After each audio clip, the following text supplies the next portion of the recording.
He was born into an ordinary family, in a small town where the streets were narrow and the houses were almost all the same.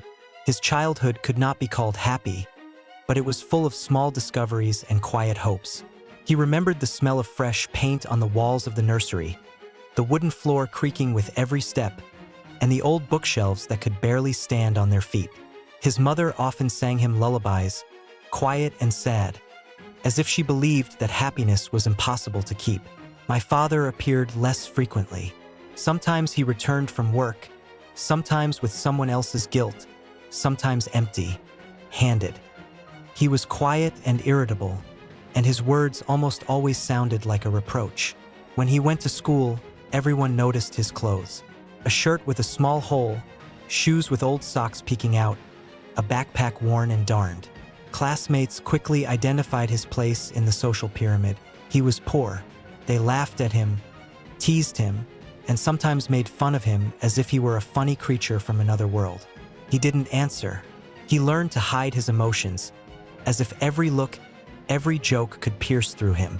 Inside, he was seething with resentment and shame, but he didn't show it outside. The house was another challenge. Once it was a cozy place with a small garden, trees, the sound of rain on the roof, and the smell of homemade bread. But one day my father lost everything. Games, bets, debts, and the house he grew up in left the family as if it had never existed. They moved into a tiny room in an old dormitory. The ceiling was leaking, the walls were turning black, and in winter, drafts penetrated through.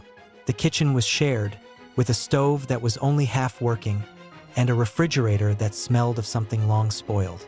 He was trying to adjust. He sat down at a small table that barely fit between the bed and the wall, opened a notebook, and learned formulas.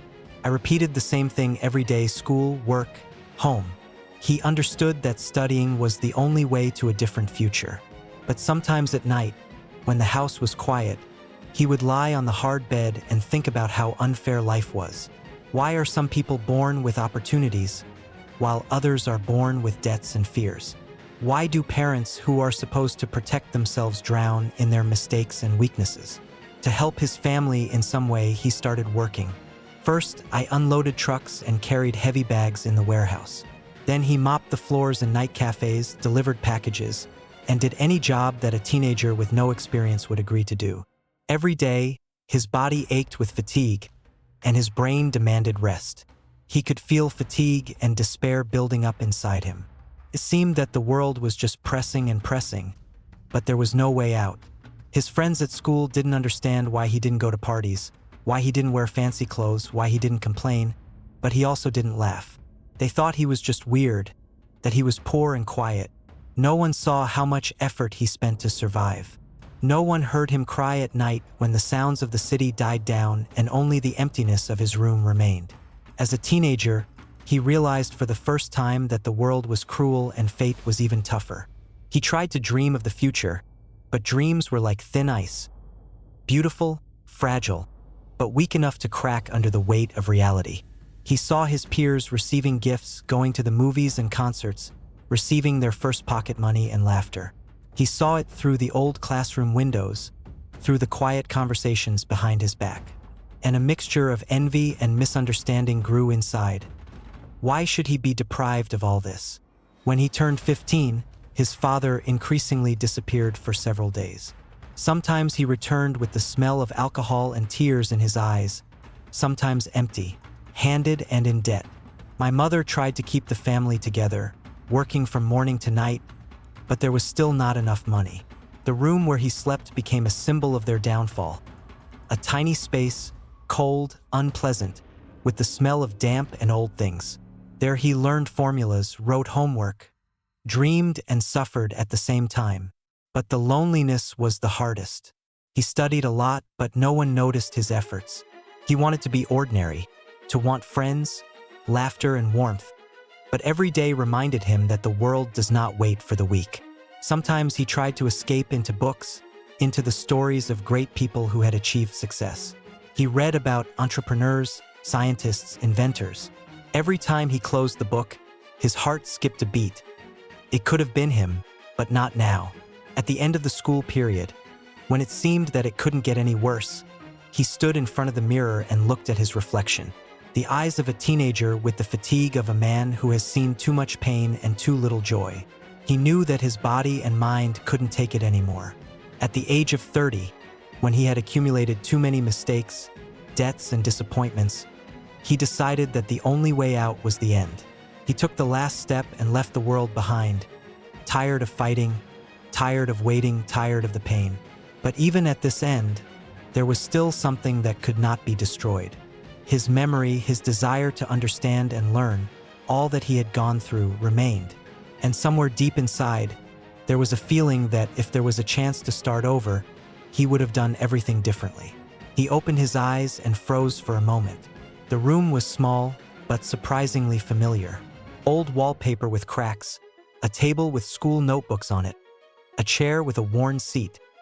Everything seemed to bring him back to the past. He raised his hands and saw them, the hands of a teenager, young, strong, and full of a life that seemed long lost to him. My heart was beating so fast that it seemed like it would burst out, but at the same time, a strange clarity settled inside.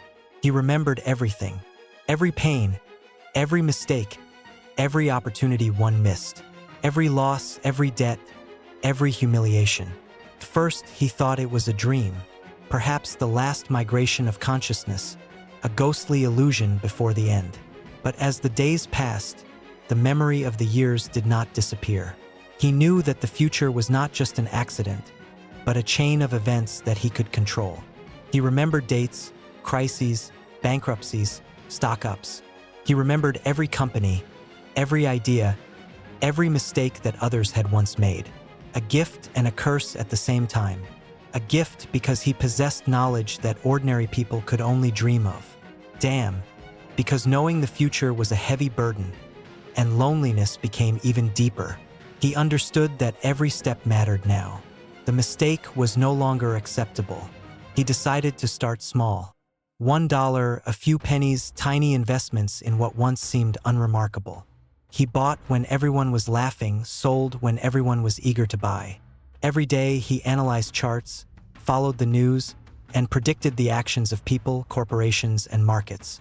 He was in no hurry to spend money, because he understood that wealth is built gradually, like a stone wall, brick by brick. The school has remained the same. He still looked poor, with the same battered sneakers, an old backpack, and a quiet, unobtrusive look. Classmates laughed and teased, unaware that he worked with numbers at night, that behind this silence there was a mind that foresaw the future. He learned the art of disguise, to be simple, inconspicuous, to remain in the shadows while his wealth grew in silence. After graduating from high school, he took his first serious step. He moved away from his father to protect his mother from debts and the toxic atmosphere of the past. I rented a small apartment, modest but with potential. There, at an old desk among notebooks and notes, he founded his first company. At first it was simple, a few small projects, small deals, minimal risks. But every investment was calculated. Every decision had a strategy. He worked without sleep, without rest, with a constantly buzzing brain, with thoughts that never stopped making plans. Every night he checked the news, followed the movements of large corporations, studied reports, analytical forecasts, and economic trends. His body was tired. His eyes hurt from graphs and numbers, but his mind was becoming sharper, like a knife blade. He understood that he had only one chance, this chance to change his life and possibly to rewrite the fate of his family. By the age of 20, he already owned several businesses. Not loud, not visible to society, but stable and profitable. He created companies, launched startups, and made investments that no one even suspected.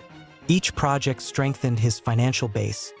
Each success confirmed the correctness of his path. But at the same time, he remained in the shadows. He didn't tell anyone about his achievements. He didn't show anyone how he had changed. He still wore old sneakers, carried a worn backpack, and smiled when his classmates jokingly asked what he was doing after school. The world around him had changed, but he remained the same because he realized an important thing. External impressions are deceptive. True strength lies in knowledge and patience. He watched as others chased after wealth, as someone spends, someone loses, and someone goes astray because of their own stupidity. He knew that the main thing now was preparation, training, strategy. And no one could stop him because his path was carefully built. Every mistake of the past taught him to be stronger. He remembered every encounter with despair, every night when his body demanded rest and his mind demanded action. He remembered how he had almost lost faith once, when it seemed that his efforts were in vain. But the memory of the future was stronger than fear. She gave him direction, confidence that if he was patient, if he was skilled, if he worked quietly, the result would exceed all expectations. By the age of 20, he already tasted power and control, although no one saw it. He could buy and sell companies, make a bet, change the market. But he was in no hurry to reveal himself. He enjoyed the moment of waiting, the moment when everyone would think of him as a poor and humble teenager, but the reality would be completely different. He understood that all the most important things would happen later, when everyone was least prepared. And deep down, between charts and calculations, between sleepless nights and quiet mornings, he felt that this second chance, this new path, was not just about money. It's a proof to yourself that even out of the deepest despair, you can grow up and become someone you could never have been in the past. 20 years had passed, but for him they were just a blink. He crossed the threshold of the restaurant that now belonged to him and suddenly realized how strangely the world worked. People walked the red carpet dressed in outfits that once seemed like unreachable dreams. They laughed, chatted, and shared stories about their lives, unaware that there was a man among them whose fate they considered a foregone conclusion. Everyone thought that he was poor, that he lived in a modest room, worked casually, and moved from job to job. No one saw how he built his future at night, how he overcame his own despair step by step, how he created an empire out of knowledge, patience, and strategies.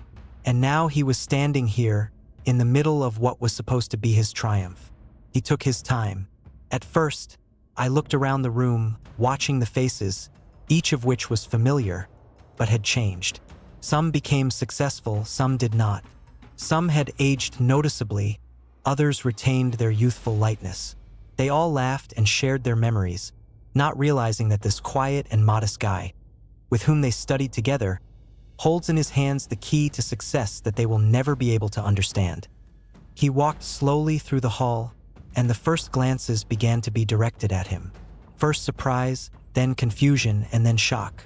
The old classmates recognized his face, but did not recognize the man who stood in front of them. The pale teenager with a backpack and old clothes disappeared. In front of them stood a young man, confident in himself, with a look that radiated calm strength.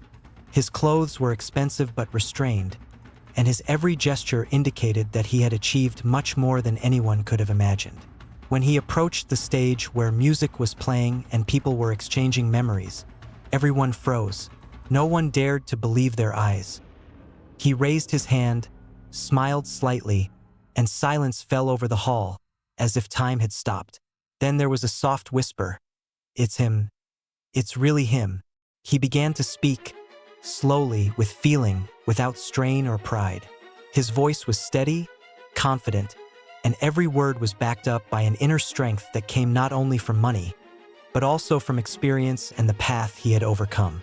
He talked about how he had never seen his classmates as competitors, that he had never allowed the past to determine the future.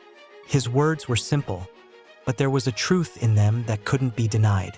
Then he presented the project, which he now managed, a whole network of companies, restaurants, and investments.